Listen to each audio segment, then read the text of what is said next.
ang ating kwentuhan na papakinggan kahit saan. Samahan niyo ako sa bawat kwento na pwede natin pag-usapan at sa bawat kwentuhan, lagi kang kasama. Ako si Gab Humilde Villegas at ito ang Kwentuhang Random, the podcast.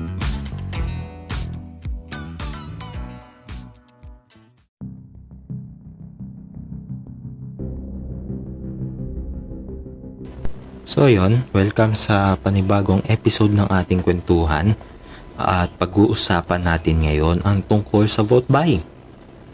Noong mga nakalipas na araw ay naging mainit na usapan itong naging pahayag ni Vice President Leni Robredo na okay lang tumanggap ng pera mula sa kandidato basta bumoto pa rin ang naaayon sa kanilang konsensya. So, agad din itong tinutulan ni COMELEC spokesperson Attorney James Jimenez at sinabi niya na ang vote buying ay isang election offense at hindi dapat ito tinotolerate kumbaga. No? Sa article na sinulat ni Attorney Emil Marañon III noong 2019, pinaliwanag niya itong vote buying kung saan hindi lang ito pagtanggap hindi lang ito pagbibigay o pagtanggap ng pera. Sa ilalim ng batas, sa ilalim ng Omnibus Election Code, na ang pagbabawal sa vote buying ay hindi lamang sumasaklaw sa mga kandidato kundi pati na rin sa mga botante. Na kung saan ang krimen ng pagbili ng boto ay kalimitang nami-misunderstood at nagdudulot ito na kalimitan ay ito yung nagiging ito yung madalas na nagagawa, no? Sa napakahabang listahan ng mga election offenses sa ilalim ng Omnibus Election Code, sinasabi niya dito na ang vote buying at vote selling ang siyang una sa lahat ng mga prohibited acts na nakalista doon sa Omnibus Election Code. At ito, babasahin ko yung section na yan Section 261, Prohibited Acts. The following shall be guilty of an election offense: vote buying and vote selling. Any person who gives, offers or promises money or anything of value, gives or promises any office or employment, franchise or grant, public or private, or makes or differs to make an expenditure, directly or indirectly, or cause an expenditure to be made to any person, association, corporation, entity, or community in order to induce anyone or the public in general to vote for or against any candidate or withhold his vote in the election, or to vote for or against any aspirant for the nomination or choice of a candidate in a convention or similar selection process of a political party.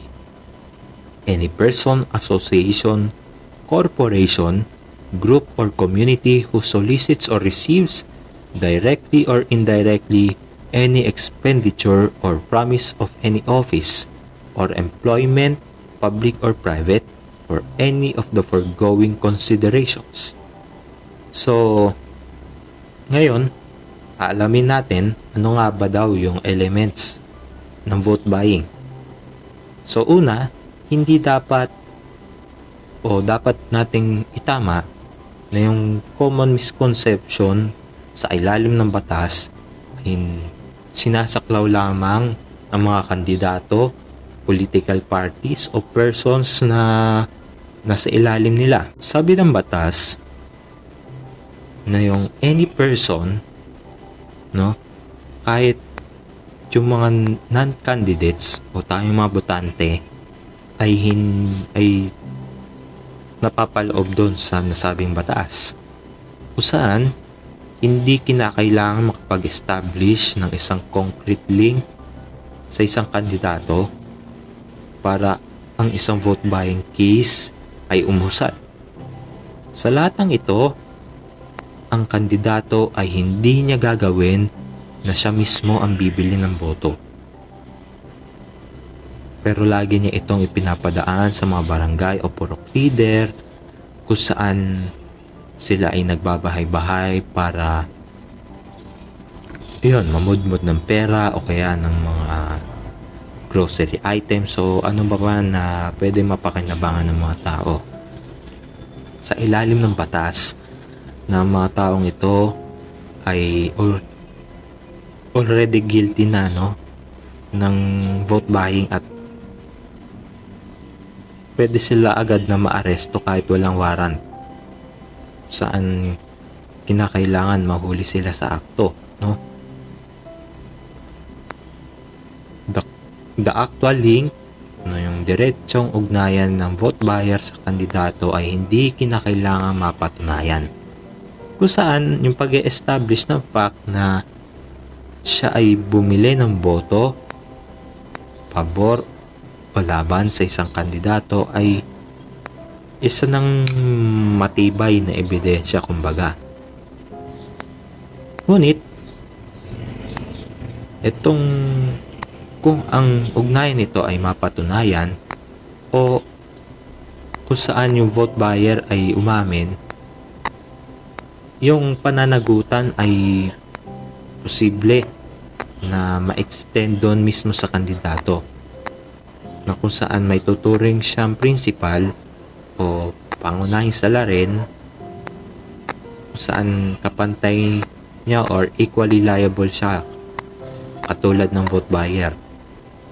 So, ito na, pangalawa, na ang vote buying ay nagagawa sa dalawang paraan. Una, yung vote buying sa traditional sense, kung saan may isang tao na mamimigay ng pera para iboto ang isang partikular na kandidato. The other one is negative vote buying, kung saan tinutukoy nito yung mga taga-suporta ng kalabang kandidato at sila'y binabayaran para wag nang bumoto. Kalimitan, bilang kapalit ng pera, ang mga vote buyers na ito ay magpapalagay ng indelible ink sa kanilang mga daliri doon sa nagbenta, magpapalagay itong mga magpapalagay ng indelible ink yung mga vote seller sa vote buyer para masiguro nitong vote buyer na itong mga vote seller na ito ay hindi na makakaboto. Habang ang negative vote buying ay kalimitang napagkakasunduan sa pagitan ng buyer at seller, merong mga kandidato kung saan nauuwi pa sa pag-kidnap itong ginagawa nila. Kalimitan daw na batid na ito ng mga taga Mindoro, halimbawa, na kung saan may mga kandidato na magsasakay ng mga batanteng mangyan sa truck at isisilid sila sa isang kwarto hanggang sa matapos ang botohan para mapigilan sila na bumoto para doon sa kalaban nitong mga nagpakidnap na ito, At nangyayari ito, sabi ni Attorney Maranyon.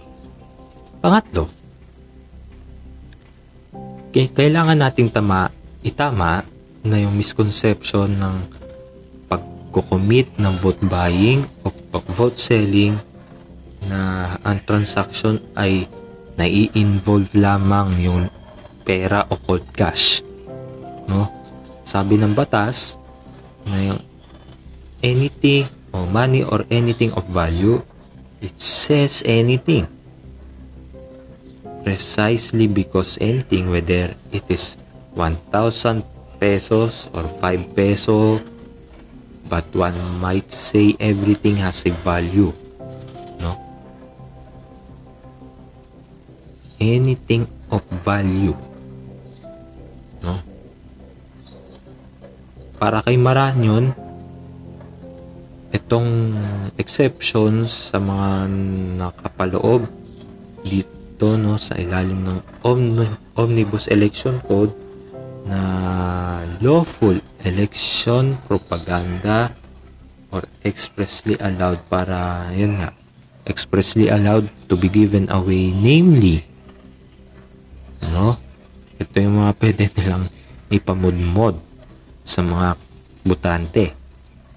Yan, katulad na lamang ng mga polyetos, leaflets, mga card, mga sticker, o ano pa mang mga written o printed materials na kung saan ang sukat ay hindi lalagpas sa 8.5 inch ang lapad at 14 inches ang haba. So, hindi dapat siya lalagpas sa isang legal size bond paper, no? Handwritten or printed letters urging voters to vote for or against any particular political party or candidate for public office. So, ito lang yung mga pinapayagan nila na pwedeng pagkagastusan ng mga botante ay ng mga kandidato. No, para kay Maranion, maliban sa dalawang ito, na yung rule of thumb sa lahat ng ito ay maaaring ibigay ng mga kandidato sa pamamagitan ng kampanya o public rallies na masasabi na anything of value. Katulad na lamang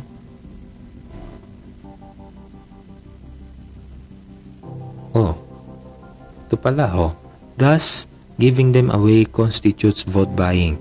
So giving away of t-shirts, bandanas, t-shirts, hats, wallets, umbrellas, baller IDs, pens, lighters, fans, flashlights, and athletic goods or materials constitutes vote buying.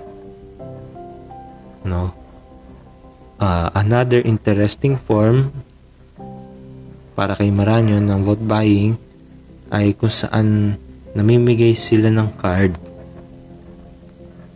na magta-translate o magbibigay sa kanila ng certain services o goods or money na pwede nilang makuha kung saan. Sa ilalim ng batas na ang vote buying ay hindi lamang sumasaklaw sa pagbibigay ng pera o goods, kundi nagkaalok o nangangako ng pera o anuman ang halaga. No? Sinabi diniin dito ni Attorney Maranion na these cards constitute a promise to give something and therefore still qualify as vote buying. No? Na ito, sinabi rin niya dito na isa sa mga pinakaengot na ginagawa ng mga kandidato ay nilalagay nila yung pangalan nila o kaya yung pagmumukha nila doon sa card na kung saan pwede na siya magamit, no, na ebidensya laban doon sa mga kandidatong ito. At sinasabi din sa Section 261 ng Omnibus Election Code na yung ito sinabi niya na also worth noting that Section 261 Paragraph A also treats as vote buying the acts of giving a promise of future employment or to make an expenditure or cause an expenditure to be made to a community. No? Yan. Minsan ito, naririnig ko to na may mga nangangako no? Isa rin itong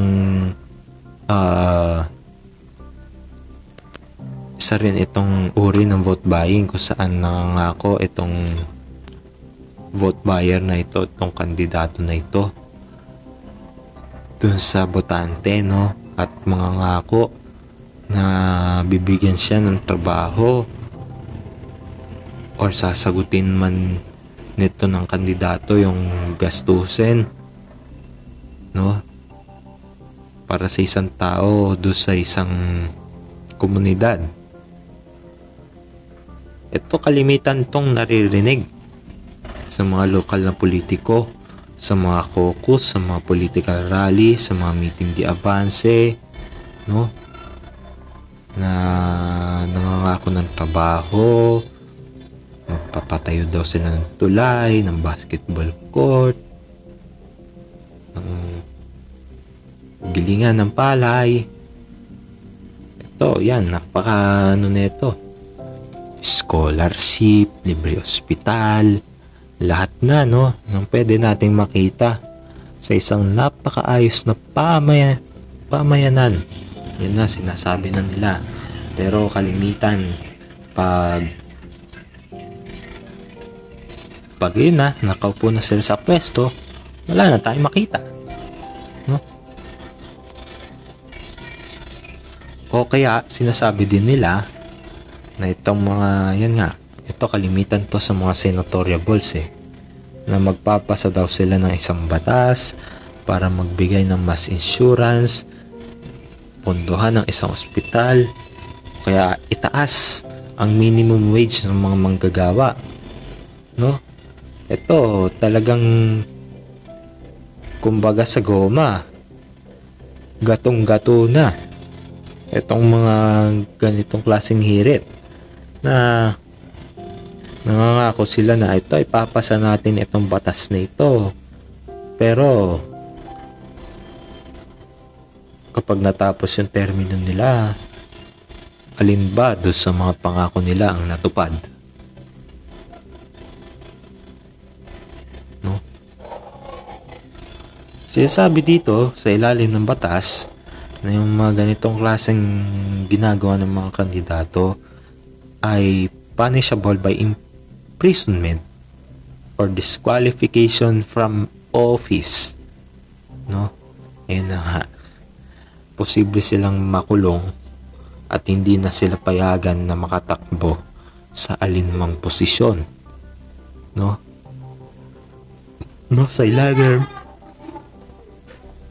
ng Omnibus Election Code, sinasabi ni Attorney Marañon na ang layunin nito ay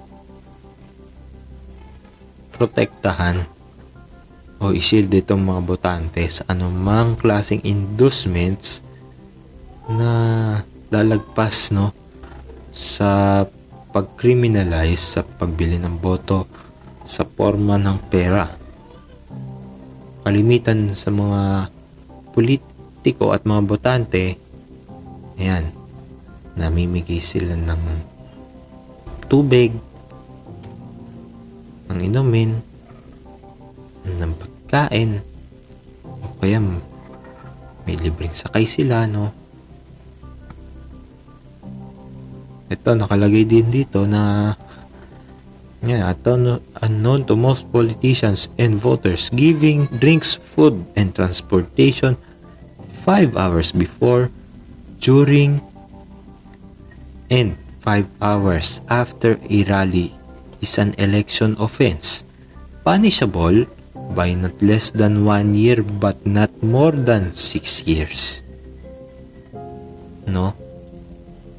Ito, nakapaloob pala ito sa Section 89 ng ating Omnibus Election Code, kung saan maituturing ring krimen para do sa mga umattend ng political rally itong mga nabanggit ko, no? Ito, babasahin natin yung Section 89. Transportation, food, and drinks. It shall be unlawful for any candidate, political party, organization, or any person to give or accept free of charge, directly or indirectly, transportation, food or drinks or things of of value during the 5 hours before and after a public meeting, on the day preceding the election, and on the day of the election, or to give or contribute directly or indirectly money or things of value for such purpose. Ito, sa kabila ng pagiging illegal itong vote buying at vote selling, kalimitang practice na ito, no, na kung saan may parte ang mga kandidato at ang mga botante. At ito kalimitan siguro sa kasaysayan din ng bansa natin. Masasabing ito ang pinaka nababiolate na election rule.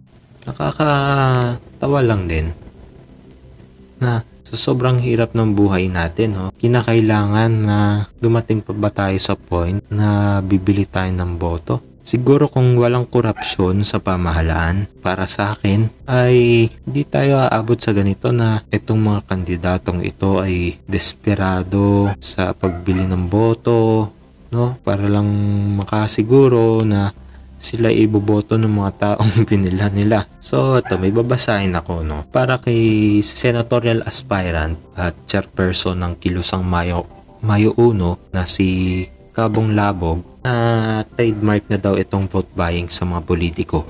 Nasa DNA na raw nila ito markado ng 3Gs, guns, goons, and gold, kung saan ang mga pangangailangan ng botante ay hindi natutugunan ng pamahalaan at ng lipunan. Kaya sabi ni Kabong Labog dito, nalabanan natin itong mga namimili ng boto, hindi itong mga botante. Para sa akin, it's time to amend mas lalo pang mga ganitong klaseng probisyon ng batas natin. Tignan natin sino ba sa mga kandidatong ito ang tunay na makakapagresolba sa mga problema ng bansa. Sino sa kanila yung may plataporma sa bawat usapin? Ano ba yung paninindigan nila sa iba't ibang issue na babalot hindi lamang sa ating pagka-Pilipino kundi kanila bilang mga lingkod bayan. Sa huli, tayo pa rin ang may kapangyarihan. Nasa atin pa rin ang huling pasya kung sino sa mga kumakandidato ngayon ang dapat nating ihalal. Muli, nasa inyong mga kamay ang kinabukasan ng susunod na salinlahi ng ating bansa.